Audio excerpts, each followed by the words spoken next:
Apple के बाद Samsung आज दुनिया का सबसे बड़ा स्मार्टफोन ब्रांड बन चुका है। लेकिन ये बात शायद ही आपको पता होगा कि सैमसंग की शुरुआत नूडल्स, आटा और मछली बेचकर हुई थी और आज वही ब्रांड साउथ कोरिया की पूरी इकोनॉमी को कंट्रोल करता है।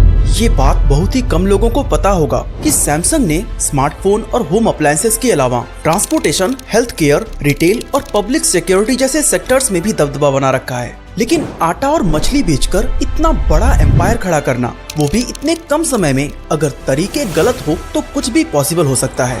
जी हाँ, सैमसंग के इस फास्ट एक्सपेंशन के पीछे कई सारे कंट्रोवर्सीज हैं। देश के प्रेसिडेंट को रिश्वत देना, जेल के चक्कर काटना, स्टॉक प्राइस मैनिपुलेशन और अकाउंटिंग में हेरफेर। सैमसंग ने अनगिनत गलत रास्तों को चुना, लेकिन फिर भी इसे कोई आंख भी नहीं दिखा सका और आज ये दुनिया की मोस्ट रेपुटेड कंपनीज में से एक बन चुकी है। तो सवाल उठता है, कैसे एक स्ट्रगलिंग कंडीशन में शुरुआत करने वाली, कंट्रोवर्सीज से घिरी हुई, आखिर ये कंपनी इतनी बड़ी कैसे बनी?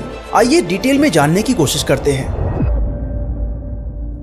दोस्तों, 1938 में ई योंगसू ने सैमसंग को शुरू किया था, जिसमें सिर्फ 40 लोग काम किया करते थे। शुरुआती दिनों में ये कंपनी नूडल्स, आटा और मछली जैसी चीजों को साउथ कोरिया के डीगू शहर से चाइना समेत कई देशों में एक्सपोर्ट किया करती थी। लेकिन ई योंगचू को शायद ही ये पता होगा कि उनकी ये छोटी सी कंपनी 20वीं सदी की सबसे बड़ी कंपनीज में से एक होने वाली है। कई तरह के कंज्यूमर प्रोडक्ट्स की ट्रेडिंग करके सैमसंग एक अच्छा प्रॉफिट कमा रही थी, लेकिन उसके ये सुनहरे दिन ज्यादा समय तक नहीं टिक सके, क्योंकि उसके अगले ही साल वर्ल्ड वॉर 2 शुरू हो जाता है, जिसके चलते साउथ कोरिया की इकोनॉमी तेजी से गिरने लगती है, लोगों की स्पेंडिंग पावर कम हो जाती है और इस तरह से सैमसंग सहित कोरिया की सारी कंपनीज को भारी लॉस होता है। 1947 के दौरान डेगू और उसके आसपास के एरियाज में तनाव बहुत ज्यादा बढ़ गया था और इस जगह पर बिजनेस को रन करना ई योंगचू के लिए बहुत बड़ा चैलेंज बन चुका था, जिसके बाद इन्होंने सैमसंग के हेडक्वार्टर को सियोल में रिलोकेट कर दिया। लेकिन इसके 3 साल बाद यानी 25 जून 1950 को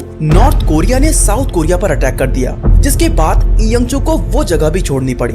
अब ई योंगचू ने पोषण का रुख किया और 1 अगस्त 1953 में काइल जेडंग नाम की एक शुगर रिफाइनरी की शुरुआत की। ई योंगचू का ये व्यापार खूब ज्यादा पॉपुलर हुआ और इससे आने वाले प्रॉफिट को जमा करके 1954 में उन्होंने डेगो के अंदर ही एक और कंपनी की शुरुआत करी, जिसका नाम था काइल मोजिक, एंड आज इसे काइल इंडस्ट्रीज के नाम से जाना जाता है, जो साउथ कोरिया की ये अब तक की लार्जेस्ट वुलन मिल कंपनी है। इस मिल के ओपन होने के बाद सैमसंग ने क्लोथिंग मार्केट में भी एंट्री ले ली।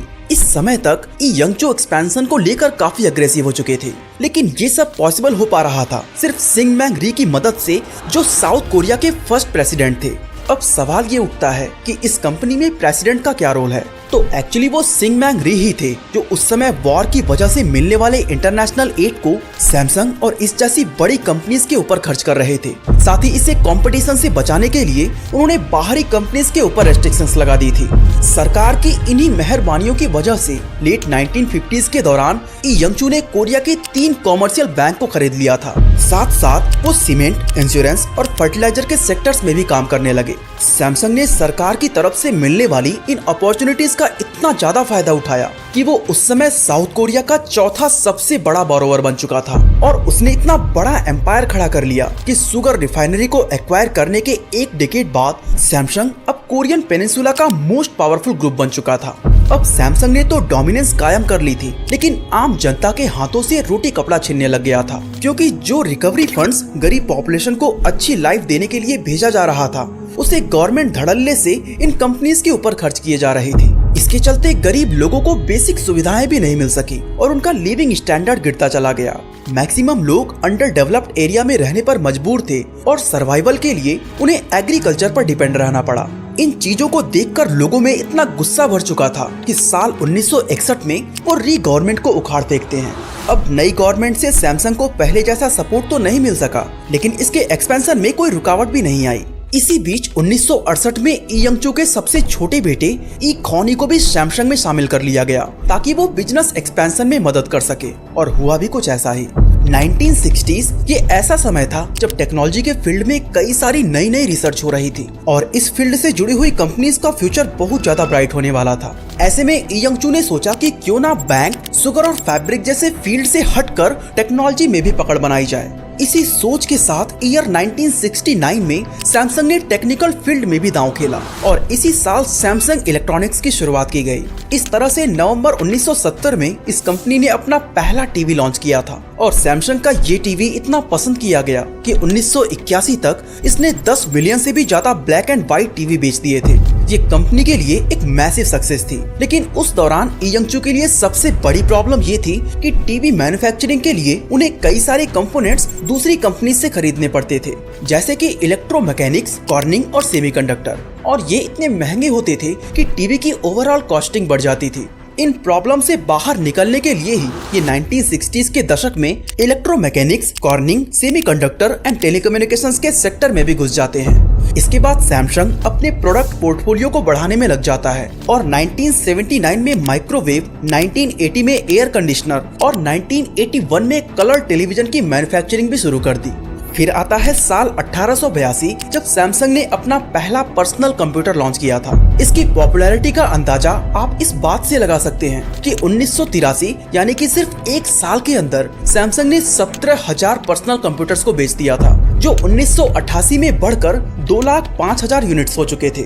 इन सेक्टर्स में लगातार मिलती सफलता के बाद ई यंगचू को लगने लगा था कि अब उन्हें साउथ कोरियन मार्केट से निकलकर अपने ब्रांड को ग्लोबली एक्सपैंड करना चाहिए और इसलिए साल 1982 में पोर्तुगल के अंदर सैमसंग ने अपनी फर्स्ट मैन्युफैक्चरिंग सब्सिडरी खोली, जो पोर्तुगल के अंदर किसी साउथ कोरिया कंपनी की पहली मैन्युफैक्चरिंग सब्सिडरी थी। लेकिन यहाँ आने के दो रीजन थे। उस समय पोर्तुगल में टीवी का डिस्ट्रीब्यूशन रेट और लेबर कॉस्ट दोनों ही कम होता था और इसी के चलते सैमसंग ने जल्द ही यहाँ भी अपने पैर जमा लिए, जिसके बाद इसने 1984 में यूनाइटेड स्टेट्स और 1987 में यूनाइटेड किंगडम के अंदर 2 और सब्सिडरी खोली। ये कंपनी अपने एक्सपेंशन को लेकर बहुत ही सीरियस हो चुकी थी। सब कुछ उसके प्लान के अकॉर्डिंग चल रहा था, लेकिन तभी कुछ ऐसा होता है जिससे इस कंपनी की कमर टूट गई। असल में 19 नवंबर 1987 को सैमसंग के फाउंडर ई यंगचू की डेथ हो जाती है, जिसके बाद इस एक्सपेंशन पर कुछ समय के लिए ब्रेक लग जाता है। लेकिन इनके छोटे बेटे ई खॉन ही तो अभी जिंदा थे, इसलिए जल्द ही उन्हें कंपनी का नया चेयरमैन बना दिया जाता है। लेकिन इस पोजीशन पर बैठते ही ई खॉन ही एक बहुत बड़े लीगल बैटल में फंस जाते हैं, जिससे इस कंपनी की बदनामी तो हुई ही, साथ ही उन्हें बहुत बड़ा जुर्माना चुकाना पड़ा। दरअसल 1987 में United states international trade commission ने पाया कि यूएसए के अंदर सैमसंग गैर कानूनी तरीके से चिप बेच रहा है। इस जांच के बाद सैमसंग के ऊपर भारी पेनाल्टी लगाई गई। खैर, केस से निपटने के बाद 1988 में सैमसंग ने अपने पहले सेल फोन SS100 को लॉन्च किया, लेकिन ये फोन यूजर्स को पसंद ही नहीं आया और इस फोन से रिलेटेड कंपनी को कई तरह की कंप्लेंट्स मिलने लगी। ये कंप्लेंट्स इतनी ज्यादा बढ़ चुकी थी कि इससे परेशान होकर ली ने लाखों सेलफोन्स में आग लगा दी थी। हालांकि इसके बाद भी सैमसंग ने सेलफोन्स पर रिसर्च करना जारी रखा। साथ ही 1990s के दौरान Germany, China, Spain and Mexico जैसी ग्लोबल मार्केट में वो अपने बाकी के बिजनेसेस को भी मजबूत करता रहा और 1992 में इस मेहनत का फल उसे तब मिलता है जब सैमसंग दुनिया का सबसे बड़ा मेमोरी चिप प्रोड्यूसर बन जाता है। इतनी बड़ी सफलता मिलने के बाद भी साल 1993 में ई खॉन ही ने सैमसंग ग्रुप की 10 सब्सिडरीज को बेच दिया था। एक्चुअली ई खॉन ही चाहते थे कि वो केवल 3 इंडस्ट्रीज में ही कंसंट्रेट करें, जो थी इलेक्ट्रॉनिक्स, इंजीनियरिंग एंड केमिकल। इसलिए उन्होंने 10 सब्सिडरीज को बेच के बाकी के ऑपरेशंस को आपस में मर्ज कर दिया। इससे उनका कंट्रोल अपने बिजनेस पर और भी ज्यादा हो गया और वो हर एक पहलू पर नजर रखने लगे। इसी तरह के फैसलों की वजह से 1995 तक इस ग्रुप का रेवेन्यू $87 बिलियन हो चुका था, जो कि साउथ कोरिया की जीडीपी का 19% के बराबर था। लेकिन आपको बता दें कि जिस सैमसंग को आप टीवी, फ्रिज और एसी की वजह से जानते हैं, वो दशकों पहले कई और सेक्टर्स में भी पैर जमा चुका था। ये ब्रांड कोरिया के अंदर बिल्डिंग्स, ब्रिजेस, शिप मैन्युफैक्चरिंग और एरोस्पेस में भी काम कर रहा था। अगर फूड की बात करें तो उसमें भी ये काफी आगे था, क्योंकि 1953 में शुरू की गई काइल जेडांग नाम की शुगर रिफाइनरी साउथ कोरिया की लार्जेस्ट फूड कंपनी बन चुकी थी और आज इसके अंडर सैकड़ों की तादाद में बेकरीज एंड रेस्टोरेंट्स आते हैं। इसके अलावा कपड़े चाहिए तो सैमसंग, शिप की सवारी करनी है तो सैमसंग, एरोस्पेस और घर के अप्लायंसेस में भी सैमसंग, एजुकेशन, बिल्डिंग्स, रोड्स और ब्रिजेस में भी सैमसंग। दोस्तों, सैमसंग ब्रांड आज अपने कंस्ट्रक्शन बिजनेस में कितना बड़ा है, इसका अंदाजा आप में से ज्यादातर लोगों को होगा ही नहीं। इसलिए आपकी जानकारी के लिए बता दूं कि 1990s में वर्ल्ड के tallest twin sky scraper Petronas towers, जो कि मलेशिया के अंदर है, इनको बनाने का प्रोजेक्ट भी सैमसंग को ही मिला था। वहीं बुर्ज खलीफा को बनाने में भी सैमसंग का ही हाथ है। इसके अलावा सऊदी अरेबिया का सऊदी स्टॉक एक्सचेंज तदाउल टावर को भी सैमसंग ने ही बनाया था। यानी जहां देखो हर एक जगह पर सैमसंग का नाम। लेकिन ऐसा क्यों? क्या उस समय मार्केट में कोई और ब्रांड था ही नहीं जो इससे अच्छी सर्विसेज एंड क्वालिटी को दे सके? ऐसा बिल्कुल नहीं है, क्योंकि साउथ कोरिया के अंदर LG भी एक अच्छा ब्रांड माना जाता था। लेकिन सैमसंग को मिली इस सफलता के पीछे कई अनएथिकल तरीके माने जाते हैं, जिनके दम पर उसने इतनी जल्दी अपने बिजनेस एम्पायर को खड़ा कर लिया। जैसे कि 1996 में 11 famous South Korean businessman former president Roh थे वो को रिश्वत देने के आरोप में दोषी पाए गए थे, जिनमें ई योंग को का नाम भी शामिल था। आरोप साबित होने के बाद अगस्त 1996 में इनको 2 साल की सजा भी सुनाई गई थी। लेकिन उनके पास इतनी पावर थी कि उन्हें कोई भी जेल के चौखट तक नहीं ले जा सका। गवर्नमेंट के साथ इस तरह के रिलेशनशिप सैमसंग के लिए कोई नई चीज नहीं थी। इस इंसिडेंट के बाद लोगों को लगने लगा था कि शायद सैमसंग अब सुधर जाए, लेकिन उनकी ये सोच भी गलत साबित हुई, क्योंकि अप्रैल 2008 में ई ख्वानहे पर फिर से कानून का शिकंजा कसा गया और इस बार वो टैक्स की चोरी में पकड़े गए थे, जिसके चलते उन पर 80 मिलियन US डॉलर का जुर्माना लगा। साथ ही 3 साल की सजा भी सुनाई गई। और इस बार हालात ऐसे बने कि ई ख्वानहे को चेयरमैन के पद से इस्तीफा देना पड़ा। लेकिन पैसे की पावर देखो कि गुनाह साबित होने के बाद भी साउथ कोरियन गवर्नमेंट ने दिसंबर 2009 में ई ख्वानहे को एक बार फिर से माफ कर दिया था और एक बार फिर वो जेल जाने से बच चुके थे। गवर्नमेंट से माफी मिलने के बाद अगले ही साल ये वापस से सैमसंग के चेयरमैन पद को ज्वाइन कर लेते हैं। इस ज्वाइनिंग के बाद 2009 में ही इस कंपनी ने एक ऐसे प्रोडक्ट को मार्केट में उतारा जिसने सैमसंग का नाम पूरी दुनिया में फेमस कर दिया था।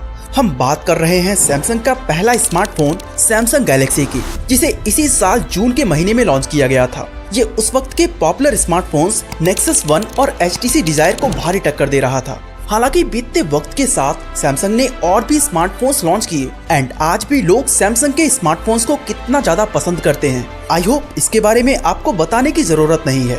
यही वजह है कि सैमसंग आज एप्पल के बाद दुनिया का सबसे बड़ा स्मार्टफोन ब्रांड है। अब एक तरफ 2010 में सैमसंग का पहला स्मार्टफोन हॉट टॉपिक बना हुआ था, वहीं दूसरी तरफ ई ख्वानहे एक बहुत बड़ी कंट्रोवर्सी में घिर चुके थे। असल में सैमसंग के फॉर्मर चीफ किम योंग चू ने 2010 में एक बुक पब्लिश की थी जिसका नाम था थिंक सैमसंग। इस बुक के पब्लिश होते ही सैमसंग फिर से लोगों के निशानों पर आ गया, क्योंकि इसमें कंपनी और उसके एग्जीक्यूटिव से रिलेटेड कई शॉकिंग क्लेम्स किए गए थे, जिसमें से एक था कि ई ख्वानहे ने सैमसंग की सब्सिडरी कंपनी से $10 बिलियन चुराए थे। बुक में क्लेम किया गया था कि इस चोरी के बाद उन्होंने सारे एविडेंस को डिस्ट्रॉय कर दिया था। लेकिन कमाल की बात यह है कि इस कंट्रोवर्शियल क्लेम के बाद भी इस पर कोई भी जांच नहीं हुई और न ही सैमसंग की ग्रोथ में किसी भी तरह की कोई कमी देखी गई। इसी बीच 2011 में सैमसंग ने अपनी बायोटेक्नोलॉजी कंपनी की भी शुरुआत कर दी, जिसका नाम था सैमसंग बायोलॉजिक्स। इसके बाद 2012 में सैमसंग इलेक्ट्रॉनिक्स नोकिया को पीछे करके वर्ल्ड का लार्जेस्ट मोबाइल फोन मेकर बन चुका था। जी हाँ, वही नोकिया जो 1998 से ही मार्केट में छाया हुआ था। मतलब उन क्लेम्स का ना तो कंपनी के एक्सपेंशन पर असर पड़ा और ना ही चेयरमैन पर। इवन गुजरते वक्त के साथ इसका प्रॉफिट बढ़ता ही जा रहा था। खैर, दिसंबर 2012 को ई ख्वानहे के बेटे ई जेयंग ने सैमसंग के वाइस प्रेसिडेंट की कुर्सी संभाल ली, लेकिन इलीगल एक्टिविटी में ये अपने पिता से भी बड़े एक्सपर्ट निकले। वो कैसे, इसे हम आगे देखेंगे। पहले ये देखते हैं कि कैसे एक नंबर 1 ब्रांड बनने के लिए सैमसंग अपने कस्टमर्स की जान को भी दांव पर लगा दिया था। तो बात है 19 अगस्त 2016 की, जब कंपनी ने सैमसंग गैलेक्सी नोट 7 को लॉन्च किया था और मार्केट में आते ही ये फोन भी छा गया। लेकिन कुछ ही समय बाद पूरी दुनिया से इसके ब्लास्ट की खबर आने लगी, जिससे इसके यूज को लेकर लोगों के अंदर डर पैदा हो गया। लगातार बढ़ती घटनाओं के बाद सैमसंग ने चुप्पी तोड़ी और बैटरी का इशू बोलकर इस फोन के प्रोडक्शन को ही बंद कर दिया। साथ ही मार्केट से सारे सैमसंग गैलेक्सी नोट 7 को वापस मंगा लिया। बाद में पता चला कि सैमसंग एक ऐसे फोन की तैयारी में था जो कि एप्पल को टक्कर दे सके, लेकिन इस लॉन्च में इतनी जल्दीबाजी हुई कि इंजीनियर्स को टेस्टिंग का टाइम ही नहीं दिया गया। खैर, ये कंपनी इस तरह के उतार चढ़ाव के साथ आगे बढ़ ही रही थी, तभी 2017 में ई जेयोंग को 5 साल के लिए जेल जाना पड़ा।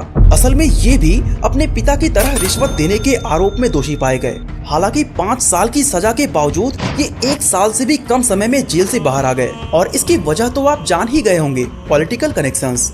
इस समय तक ई ख्वानहे ने सैमसंग को एक बहुत ही बड़ी कंपनी बना दिया था, लेकिन 25 अक्टूबर 2020 को 78 साल की उम्र में इन्होंने दुनिया को अलविदा कह दिया। जिसके बाद अब सैमसंग की पूरी जिम्मेदारी इनके इकलौते बेटे ई जे योंग पर आ गई थी।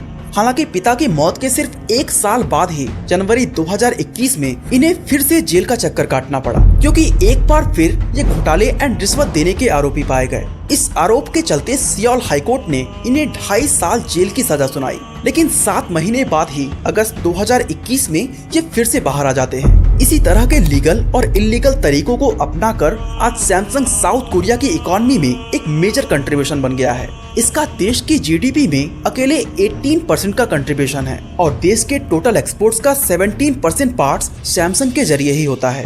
ऐसे में सैमसंग अगर घाटे में जाती है तो साउथ कोरिया की इकोनॉमी ही डगमगा जाएगी और शायद यही वजह है कि आज सैमसंग के खिलाफ बोलने की हिम्मत कोई नहीं रखता। इसी साल फरवरी में ई जे योंग को स्टॉक प्राइस मैनिपुलेशन और अकाउंटिंग फ्रॉड के जुर्म में आरोपी पाया गया। लेकिन होना क्या है, फिर से वही होगा जो अभी तक होता आया है।